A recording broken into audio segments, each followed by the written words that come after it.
Dans une relation toxique, le détachement émotionnel n'est pas un manque d'amour du tout. C'est parfois la première preuve que tu recommences à t'aimer toi-même. Moi, je suis Évariste Fopoussi, coach en dynamique relationnelle de couple. Et aujourd'hui, je veux te parler d'un sujet très important.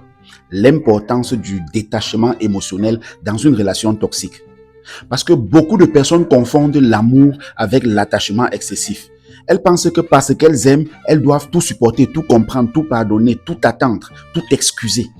Mais ce n'est pas de l'amour. C'est souvent une dépendance émotionnelle déguisée en fidélité. Un attachement doit être sain. Et un attachement sain, c'est un lien dans lequel deux personnes se choisissent, se respectent, se protègent et se construisent mutuellement. Ce n'est pas une prison. Ce n'est pas une chaîne. Ce n'est pas une peur permanente de perdre l'autre. Ce n'est pas vivre avec la boule au ventre en se demandant chaque matin, aujourd'hui, est-ce qu'il va être gentil ou méchant? Est-ce qu'elle va me parler ou m'ignorer? Est-ce qu'on va être en paix ou en guerre? L'attachement devient dangereux quand il n'est plus réciproque. Parce qu'une relation ne peut pas tenir sainement quand une seule personne aime, une seule personne répare, une seule personne cherche des solutions, une seule personne fait des efforts, une seule personne se remet en question pendant que l'autre profite simplement de cet amour pour imposer son instabilité, son mépris, son silence, ses crises ou ses manipulations. La réciprocité est essentielle parce que l'amour n'est pas seulement un sentiment. L'amour est aussi une responsabilité. Quand quelqu'un dit qu'il t'aime, mais qu'il ne protège jamais ton cœur, qu'il ne respecte jamais tes limites, qu'il ne reconnaît jamais sa part, qu'il te fait constamment douter de toi, alors ce n'est plus un amour qu'il faut protéger. C'est un lien qui t'épuise. Le détachement émotionnel dans ce contexte ne veut pas dire devenir froid, méchant ou insensible. Cela veut dire tout simplement reprendre de la distance intérieure pour ne plus être contrôlé par la peur, par le manque, par la culpabilité ou par l'espoir aveugle. C'est cette capacité à te dire je peux aimer quelqu'un, mais je ne peux pas me perdre pour quelqu'un. Je peux vouloir sauver une relation, mais je ne peux pas être le seul à la porter. Dans une relation toxique, ce qui détruit souvent la personne, ce n'est pas seulement ce que l'autre fait. C'est l'attachement à l'idée que l'autre va changer sans véritable engagement. C'est l'attachement aux bons moments rares qui te font oublier les blessures répétées. C'est l'attachement à la version douce de cette personne, même si cette version apparaît seulement après t'avoir brisé. C'est l'attachement au potentiel, au souvenir, à la promesse, au peut-être qu'un jour. Et c'est là que le détachement devient vital. Parce que tant que tu es émotionnellement collé à une personne toxique, tu ne vois plus clairement. Tu interprètes le minimum comme un miracle. Un petit message devient une preuve d'amour. Un pardon devient une transformation. Une journée calme devient une guérison. Alors qu'en réalité, une relation saine ne se mesure pas aux petits moments de paix entre deux tempêtes. Elle se mesure à la stabilité, au respect, à la sécurité émotionnelle et à la capacité des deux personnes à évoluer ensemble. Le détachement émotionnel te permet de retrouver ton discernement. Il te permet de regarder la relation, non pas avec ton manque, mais avec ta lucidité. Tu ne te demandes plus seulement est-ce que je l'aime. Tu commences à te demander est-ce que cette relation me respecte? Est-ce que cette relation m'élève? Est-ce que cette personne est aussi engagée que moi? Est-ce que je suis en train de construire une vie ou de survivre à une présence? Parce que oui, l'amour doit être réciproque. Pas forcément identique dans la manière de l'exprimer, non, mais réciproque dans l'intention, dans l'effort, dans la considération et dans la responsabilité.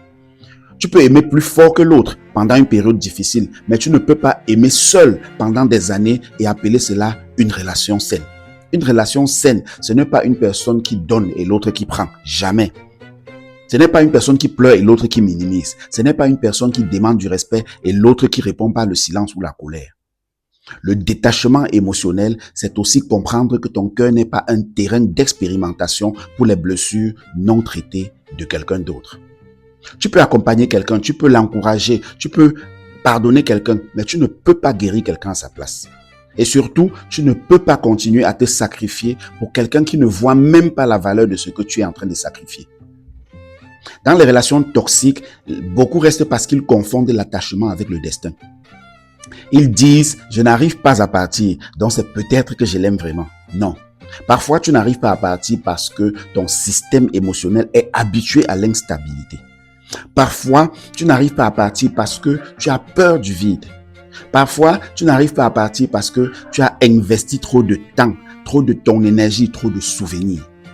Parfois, tu n'arrives pas à partir parce que tu espères récupérer la personne du début. Mais écoute-moi bien. La personne du début ne suffit pas à justifier la douleur d'aujourd'hui. Ce que quelqu'un t'a fait ressentir au commencement ne doit pas devenir une excuse pour accepter ce qu'il te fait subir maintenant. L'amour sain se prouve dans la continuité, pas seulement dans les débuts magnifiques. Se détacher émotionnellement, c'est donc prévenir à toi, revenir à toi. C'est d'arrêter de faire de l'autre le centre de ton équilibre. C'est d'arrêter de dépendre de son humeur pour être en paix. C'est d'arrêter d'attendre son message pour respirer. C'est de ne plus mesurer ta valeur à sa façon de te traiter. C'est de comprendre que même si quelqu'un ne sait pas t'aimer correctement, cela ne veut pas dire que tu es difficile à aimer. Et attention, le détachement émotionnel n'est pas forcément une rupture immédiate. Parfois, c'est une étape intérieure avant une décision.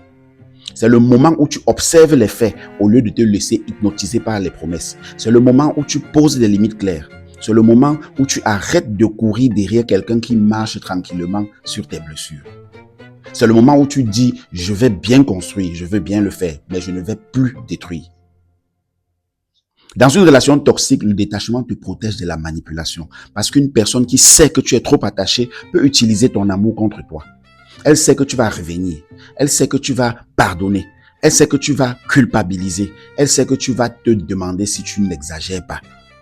Elle sait que ton attachement est devenu son pouvoir. Mais lorsque tu commences à te détacher, ce pouvoir diminue. Tu ne réagis plus automatiquement. Tu n'es plus contrôlé par la peur de perdre. Tu recommences à choisir avec dignité. Le vrai amour n'a pas besoin que tu sois détruit pour exister. Jamais.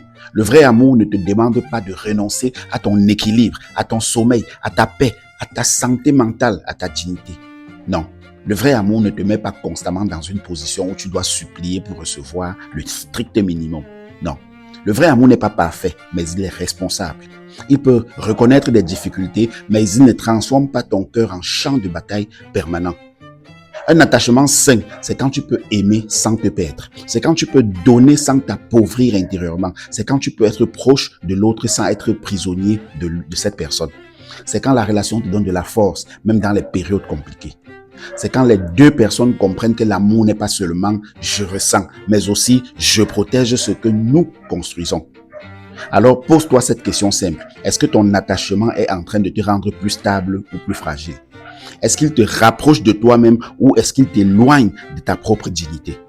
Est-ce que tu aimes une personne réelle avec des actes réels ou est-ce que tu es attaché à l'espoir que cette personne devienne enfin celle que tu attends depuis longtemps? Parce que parfois, le détachement émotionnel est douloureux au début, mais il devient libérateur ensuite. Au début, tu as l'impression de perdre quelqu'un. Mais progressivement, tu réalises que tu étais surtout en train de te récupérer toi-même. Tu récupères ta clarté mentale, tu récupères ton énergie, tu récupères ton estime, tu récupères ta capacité à dire non, tu récupères ta paix. Et quand tu retrouves cette paix, tu comprends une chose essentielle. Aimer quelqu'un ne doit jamais t'obliger à abandonner la personne que tu es. Une relation doit être un lieu de croissance, pas un lieu de disparition intérieure. Si tu es dans une relation où tu te sens vidé, confus, culpabilisé, instable, constamment en train d'espérer un changement qui ne vient pas, ne reste pas seul avec ça. Écris-moi un message privé si tu veux un accompagnement structuré pour comprendre ce que tu vis, retrouver ton discernement et poser les bonnes décisions sans te détruire. Moi, je suis Évariste Fopoussi, coach en dynamique relationnelle de couple. Et souviens-toi bien de ceci. L'amour ne te détruit pas. Ce qui est en train de te détruire n'est pas de l'amour.